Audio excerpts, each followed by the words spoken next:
outside the barracks by the corner light. I'll always stand and wait for you at night. We will create a world for two. I'll wait for you the whole night through. For you, Lily Marlene. For you, Lily Marlene. Bugler tonight, don't play the call to arms. I want another evening with their charms. Then we will say goodbye and part. I'll always keep you in my heart. With me, Lily Marlene. With me, Lily Marlene. Give me a rose to show how much you care. Tie to the stem a lock of golden hair. Surely tomorrow you'll feel blue, but then will come a love that's new. For you, Lily Marlene. For you, Lily Marlene. When we are marching in the mud and cold, and when my pack seems more than I can hold, my love for you renews my might. I'm warm again, my pack is light. It's you, Lily Marlene. It's you, Lily Marlene.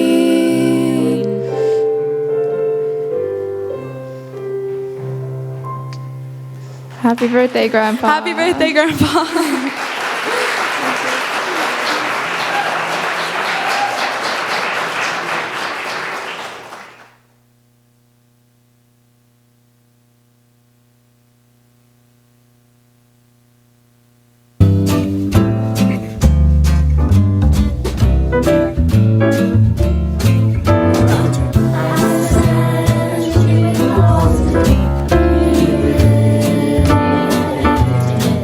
La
Well, that was wonderful.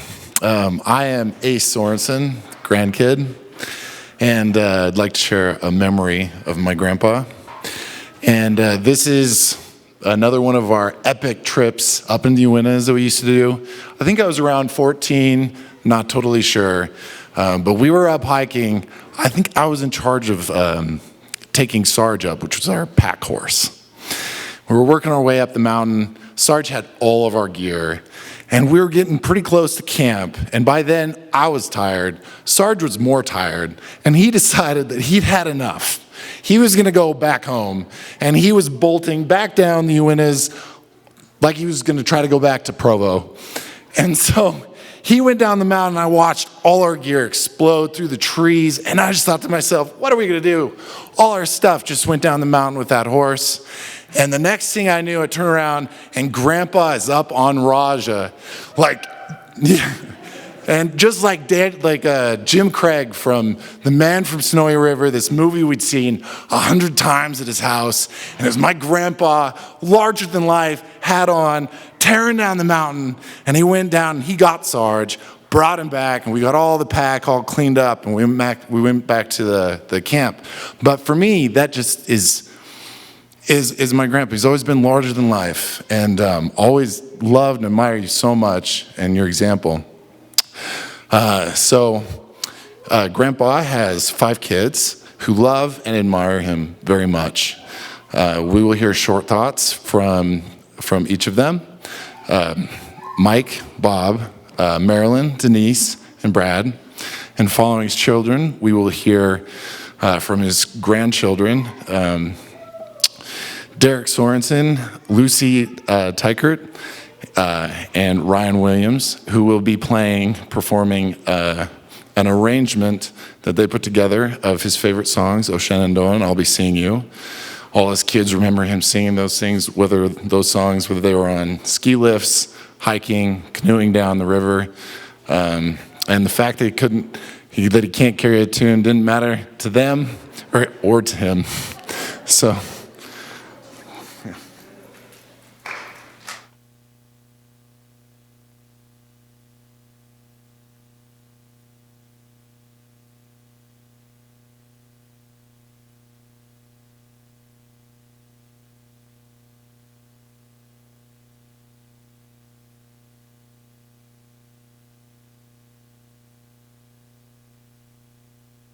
I thought I was the mountain goat. And turn that up a little. Well, Ace, thanks for putting me first. I'm not used to this, so I'm not ready. I never get my name first. So this throws me off. And in fact, my phone got used for the Zoom because the iPad wouldn't work, and my notes that I had are on the phone. So let me, happy birthday, Dad, first of all. What I wanted to share, if I can find it on this real quick, I looked up, to put a little perspective on 100 years, I looked up and I tried to find out what was going on in 1920. So I thought this was really interesting. Here's some of the events from 1920. The first licensed radio station in the United States got its first license to operate. That was in 1920. That was a radio station. Somebody named Ponzi started an investment company. I'm looking into it. I think it's a pretty good deal, so I'm going to invest. Let's see. Women got the right to vote. That's his lifetime. And there was I didn't know this, I have to admit. There was a constitutional amendment that it was illegal to buy, sell, transport, or drink alcohol. So that happened in 1920. Some of the things that didn't exist in 1920, there was a lot. Nintendo, anyone surprised? Traffic lights. They had some kind of lights, but the kind of the traffic lights we know today, no traffic lights when Dad was born. Television, of course, that was 5, 6, 7 years later, and probably quite a bit after that, before it was widely used. Electric razors, I couldn't have survived. My face would be a raspberry. And sunglasses. there were no sunglasses. So, and there went my list. So anyway, I just wanted to share really quick some of the lessons that I learned from Dad. They're all really farmer-based, and so I can't, even though we're in a barn, I really can't share them because they're a little bit practical for farming. But I'll give you the idea. The first one of the ones there's three of my favorites. One of them has to do with gloves and things you can't do with gloves on. And the life lesson with that is you have to get involved. You have to be committed. You got to roll up your sleeves to make a difference. The next one, I don't want to do that one yet. Let me think if I could don't want to get them out of sequence. So the next one you've heard a lot. It has to do with hay, a little bit of hay, and what that becomes. But the life lesson is from small things proceedeth that which is great. And everybody's heard that. That's an excellent one. That's another life lesson I've learned from Dad that is really good. And my favorite, and I think my family knows this one pretty well, is perseverance always wins. And that one, hey, I'm like Pence, I got a fly on my head. By committing yourself and to persevering with those things that are important in life, great things come from it. Happy birthday, Dad.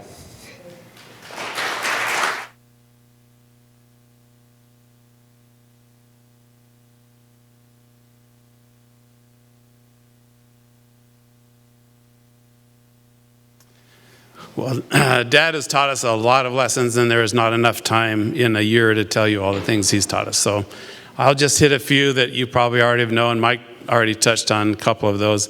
But one of them in particular is work. And you might recognize, the kids might recognize the quote. Well, in the dialogue here, this is not the quote. But if there are many times when he would say, Bob, if you see something needs to be done, do it. Don't wait to be asked. You may have heard that before, but probably talking just directly to me.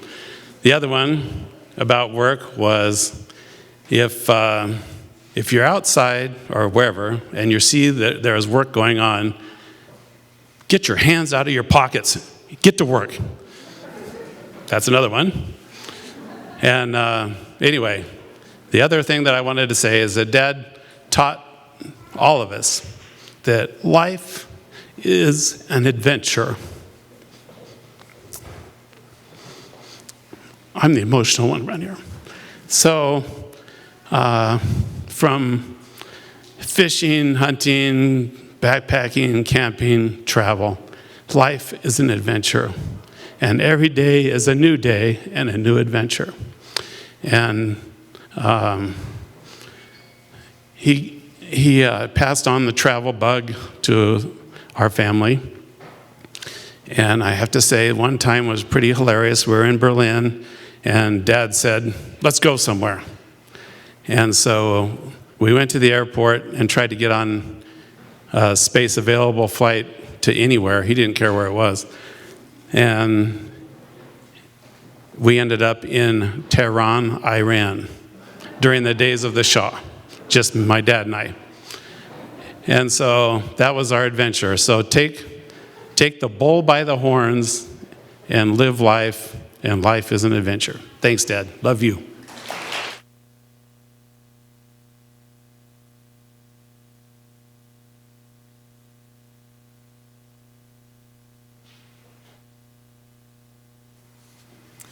Well, one thing that you might not know about our father, is that he didn't drop candy from parachutes with the intent of becoming famous.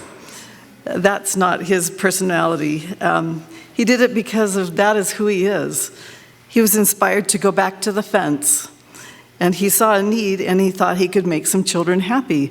And this all happened. If he didn't go back to the fence and listen to that voice inside, none of this would have happened. And it wouldn't have changed the world. So he saw a need, And he saw that he could make a situation better, and that is just part of his character. Someone noticed, someone cared, someone acted, and someone made a difference. And he made a difference in the whole world, and he brought hope, and enemies became friends. Another thing that you might not know about our father and your grandfather, great-grandfather, is that it wasn't his first time to drop candy in Berlin. So before the airlift, he had a friend, and his friend's birthday was coming up. So Grandpa dropped him a parachute with candy on it in his yard, and that's how he knew how to do it. So during the airlift, he had this idea again. Reaching out to the one person, the individual, is something that he's really good at, and you all know that because when you talk to him, he makes each one of you feel special. You are his sunshine. You are very special to him, and it's true, you are very special to him. That friend felt very special. Mercedes, look at the story of Mercedes touching the individual. Peter Zimmerman touching the individual. He couldn't find them with the maps drawn and the chickens in the backyard, but he wanted to make sure those kids were treated with a treat, got a treat, were taken care of. He followed through. The individual is important. He has done that for many others also, and we have all felt that ourselves. We've been touched by his kindness, and as he has made each of us feel special. We had a family gathering where we made some leather bracelets and punched in the letters A, G, S, H into this leather bracelet, and this is a very fitting acronym. It stands for attitude, gratitude, service before self equals happiness. This is his motto. It stands for something else also. A is for Alta, G is for Gail, S is for Seymour, H is for Halverson. So attitude, gratitude, service before self equals happiness, and that is who our parents are. So that is a very fun acronym. We're inspired by our father's example and his kindness. How can his example help us in today's world to make the world better? How can we make a difference? A family friend summed this up. She said, and this is Donna Miller, she said, "I am so inspired by your father's kindness every time I hear or see his story. We need kindness in the world today, now more than ever. And as I share his sweet story, I believe it helps to heal the world and gives people hope." Unquote. I hope that we can take his example of kindness and be part of making the world a better place. Every one of us can do that. Every one of us can make a difference. Love you, Dad, and happy birthday.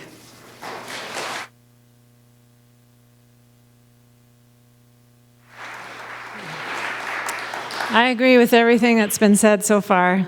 Wonderful. We all benefited from all the things that have been said. I would like to talk and thank you, Dad, today for teaching me to be grateful. That is something that has really blessed my life and caused me to open my eyes and look to the beautiful world around me and the beauty in people. You taught me that. Wherever you go, you make everything better, brighter, and happier. Whatever room you enter, everybody becomes their best self.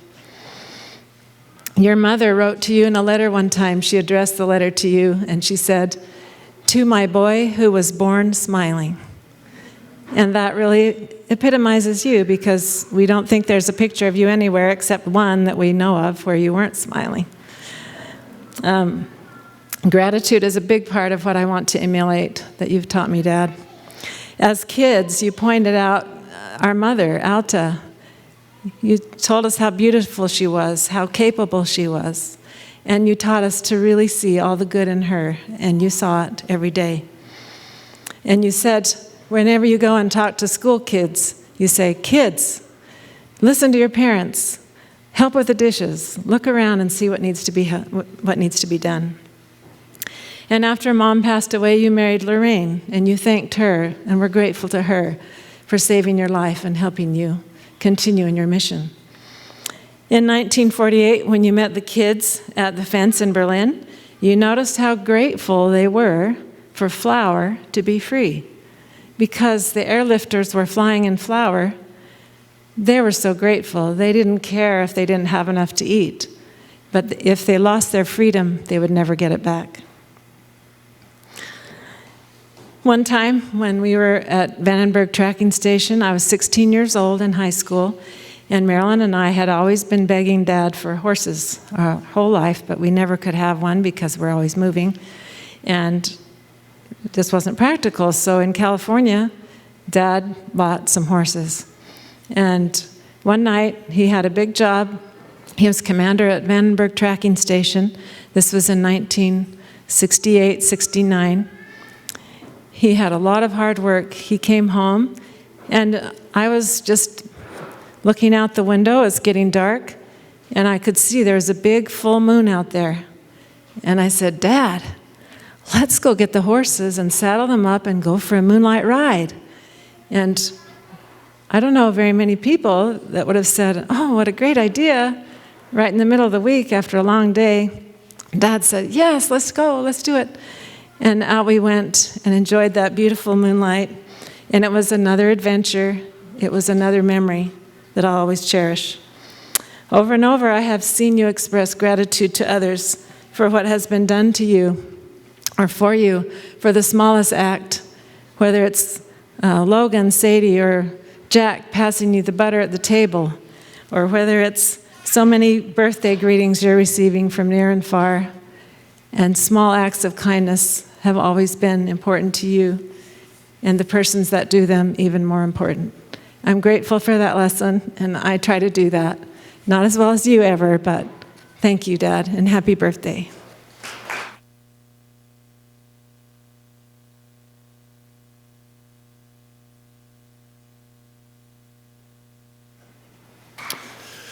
Well, happy birthday, Dad. We appreciate and love you. I think one of the things I'll always remember is your positive attitude and your outlook on life and the ability to look for the good in every situation and never lose hope.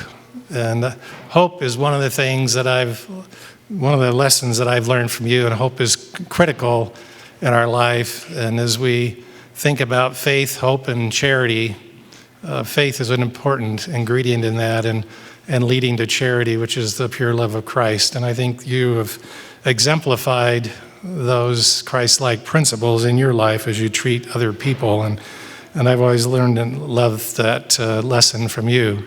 One of the stories about hope that was impressive to me that I have never forgotten was the story you told of the open house in Berlin many years ago, when a man that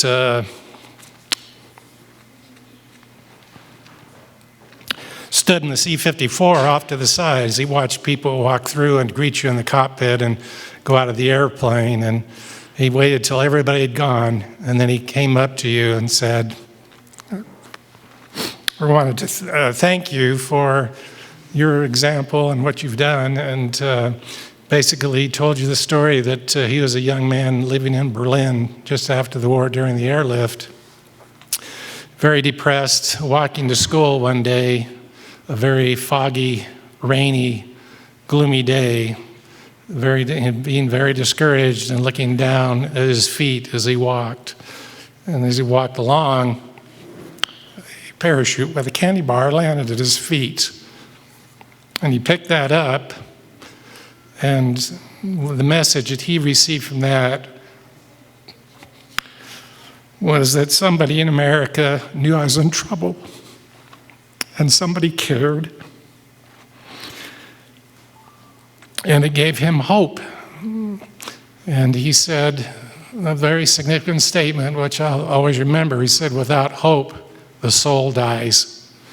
And that was a great lesson that man learned from you, and it gave him hope. And he said that he never ate that candy bar, or didn't eat that candy bar for a week. He saved it because of what it meant, the message that it meant to him. And a lesson that I've learned from you is that you never give up. I remember the time we lived in San Pedro, California, when I was trying out for the baseball team and ended up getting cut from the baseball team, and you put me in the car and drove me to the coach's house and told me, go up and tell the coach you want another chance. And that was one of the scariest experiences of my life, as I approached the baseball coach and said, I want another chance, and he gave me another chance, and I made the team. And I'm forever grateful of the lesson I learned, that you never give up. And we love and appreciate you and wish you a very happy birthday, and we're glad to be able to be here to celebrate that with you.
Shenandoah, I long to see you. Oh, a rolling river. Oh, Shenandoah, I long to see you. Away, we are bound away, across the wide Missouri.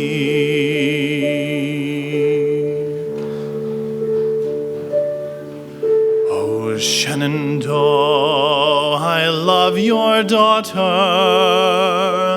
Oh, a rolling river, for her I'd cross these raging waters. Away, we're bound away, across the wide Missouri.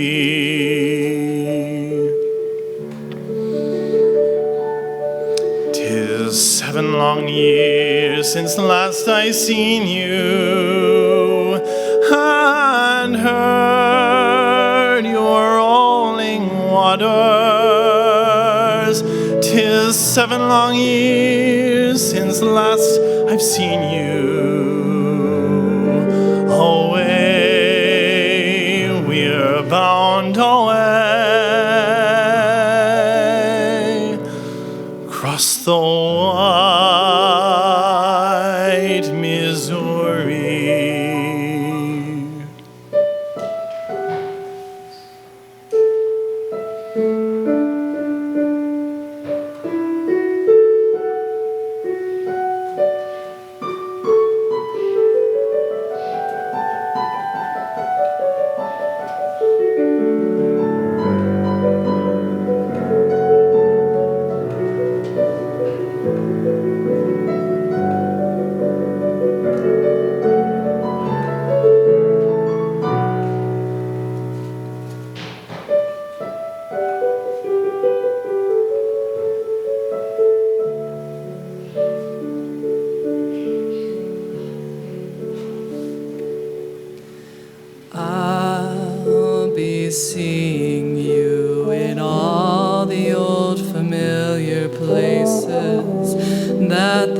heart of mine embraces all day through.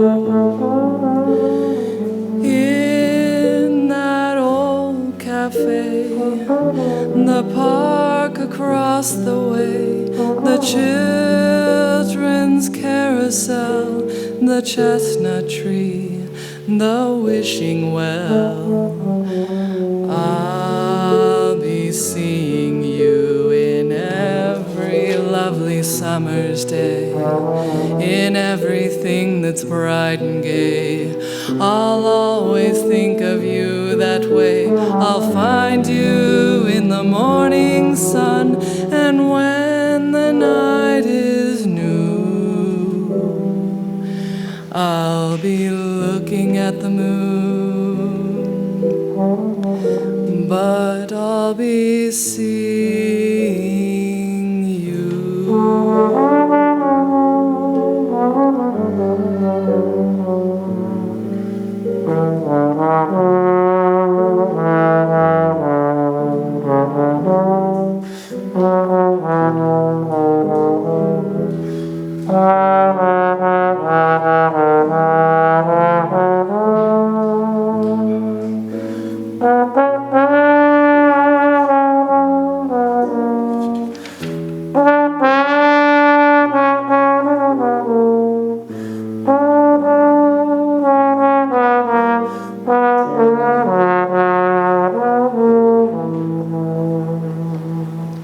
Oh, Shenandoah, I long to see in every lovely summer's day, and in everything that's bright rolling and gay. river. I'll always think of you that way. Oh, I'll find you in the morning sun, and when the night is new, I'll be looking at the moon, but I'll be seeing you.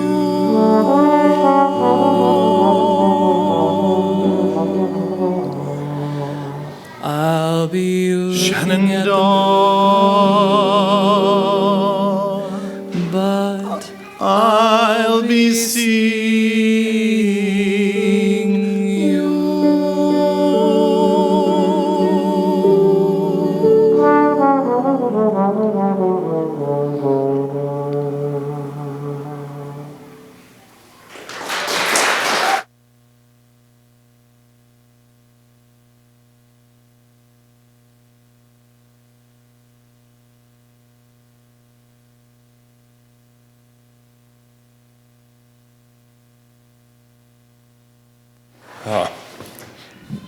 It's been excellent so far, and I am so grateful that Gail has passed on his characteristics and his abilities, his traits, to even his grandkids. I mean, an amazing man, great talents in his whole family. So what else can I say? Thank you for making us amazing, Gail. I'm Blake Halverson. I'm a grandchild in the 20s. I love going last because I've had to change my story at least a dozen times. And I mean, but honestly, who can't talk enough of the finite qualities that Hal has? So any story really